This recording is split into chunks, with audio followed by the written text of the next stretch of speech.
আমরা বাঙালি খুঁজে খুঁজে বাঙালি কোথায় আছে সেখানে যাব। ভাই নিয়ে চলে এসছে, ভাই অনেকবার এসছে, ভাই নিয়ে চলে এসছে দাদা বৌদির ঘাট। সাইড সিন সব কমপ্লিট করে নিয়েছি, এখন চললাম দাদা বৌদি, অনেকগুলো দাদা বৌদি রয়েছে, তার মধ্যে ভাই একটা ব্যারাকপুরে দাদা বৌদিকে চয়েস করেছে। আমরা যাচ্ছি ব্যারাকপুরে দাদা বৌদির বাড়িতে খেতে যাচ্ছি দাদা বৌদি। দেখো দাদা বৌদি হোটেল, আমরা খেতে এসেছি, পুরো লাইন দিয়ে হোটেল আছে, পুরো লাইন দিয়ে। ওই দিকটা দেখো, ওই দিকটাতে ঘাট আছে, আর এই দিকগুলোতে সব হোটেল আছে, প্রচুর হোটেল। বাঙালি খাবার একদম ছড়াছড়ি।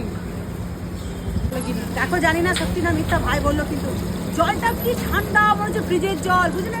এই জলটা ভাই বলছে গঙ্গার জল। হ্যাঁ, গঙ্গার জল দিয়ে হাত ধুচ্ছি, মানে কি ভাগ্যের ব্যাপার, কত পূর্ণ করলে এরকম ভাবে জলে হাত ধোয়া যায়।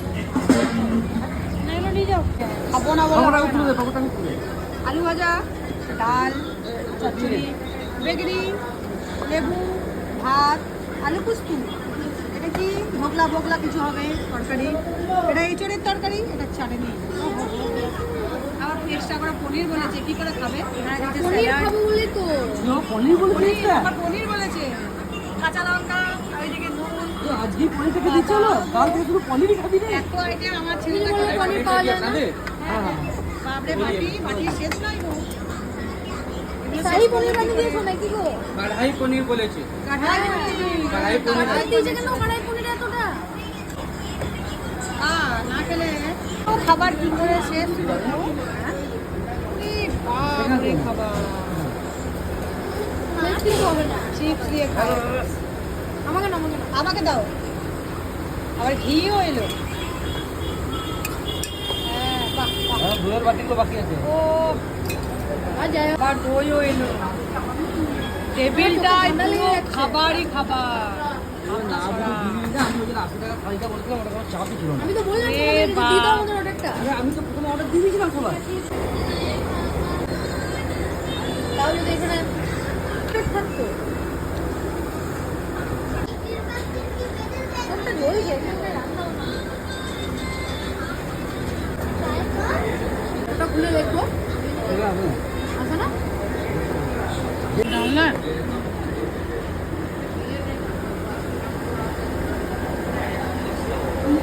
এটা দারুণ টেস্ট ডালনাটা।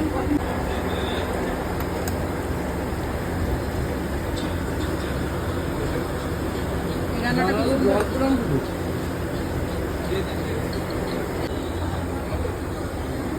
কি হবে? বলতে না পাপ হবে।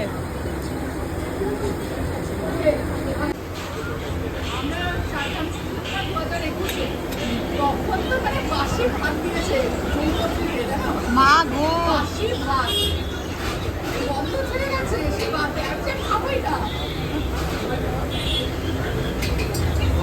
রান্না করে দিয়েছি। আর যদি কোনো অতটা গতবারে কথা বলছিলাম, সে বলে তোমাদের 20 টাকা দিয়ে দেবো, 30,000 টাকা করে নেবো বছর। বাবার এগুলো এক মাস তাও খেয়ে তৃপ্তি তো পাবো। দিয়ে যেতে হবে।